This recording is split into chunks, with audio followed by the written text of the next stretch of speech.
Baik, itu tadi laporan dari Edi Suryana dari Purworejo.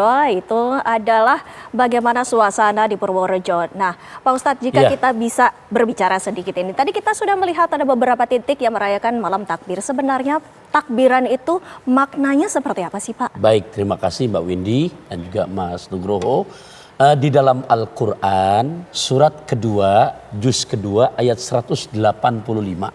Jadi takbiran di malam hari Idul Fitri ini memang perintah nas qot'i yang bersifat objektif dari Al-Quran.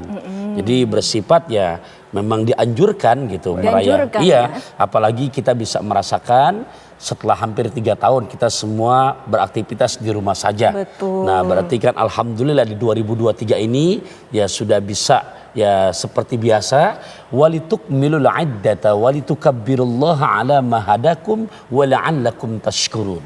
Jadi Allah memerintahkan setelah kamu sempurnakan ibadah puasa kamu dan bertakbirlah. Tanda syiar kemenangan, karena kalau bicara lebaran semua bisa ikut. Tapi memperingati hari Idul Fitri ini buat mereka-mereka yang menjadi pemenang. Betul. Selama kurang lebih 30 hari kita malamnya tarawih, qiyamul lail, tadarus Quran, siang harinya beribadah puasa. Jadi tidak bisa dibohongi rasa kebahagiaan yang di hati lahir batin.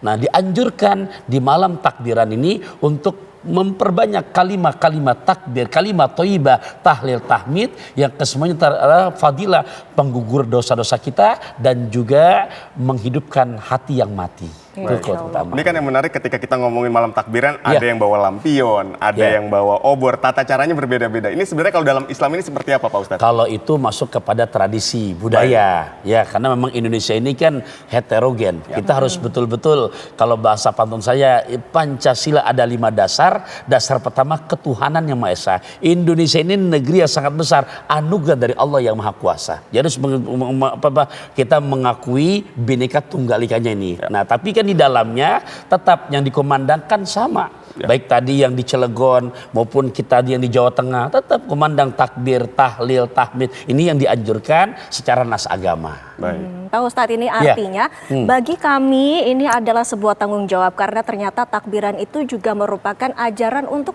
generasi selanjutnya, untuk anak-anak kita memperkenalkan bagaimana untuk menciptakan rasa rindu akan hari kemenangan, begitu ya Pak Ustadz? Iya, jadi jangan sampai kalau bahasa orang Jakarta jangan sampai kepada regenerasi ke depan bisa mati obor.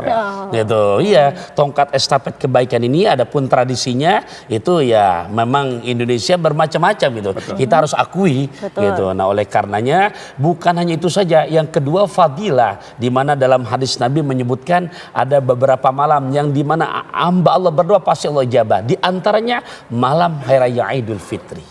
Nah, tadi juga disebutkan bahwa ini ada perbedaan tradisi di Indonesia juga berbeda-beda. Berbicara tentang berbeda-beda, hari raya ini juga ternyata pada tahun ini berbeda. Ya. Nah, ini bagaimana menyikapinya Pak Ustadz? Buat kita yang sudah mengetahui secara tarikh, sejarah, gak akan heran. Karena hal ini sudah pernah terjadi di zaman Rasulullah. Betul. Gitu kan? Ya antara negeri Syam, Syria dengan Madinah pernah terjadi seperti yang sekarang terjadi di Indonesia. Padahal jarak yang berdekatan. Betul. Nah, kenapa? Karena memang dari sudut pandang yang dimana sudah terjadi konsorsium antara Indonesia, Brunei Darussalam, kemudian Singapura, kemudian Malaysia, yang dimana untuk menentukan wujudul hilal di 3 derajat.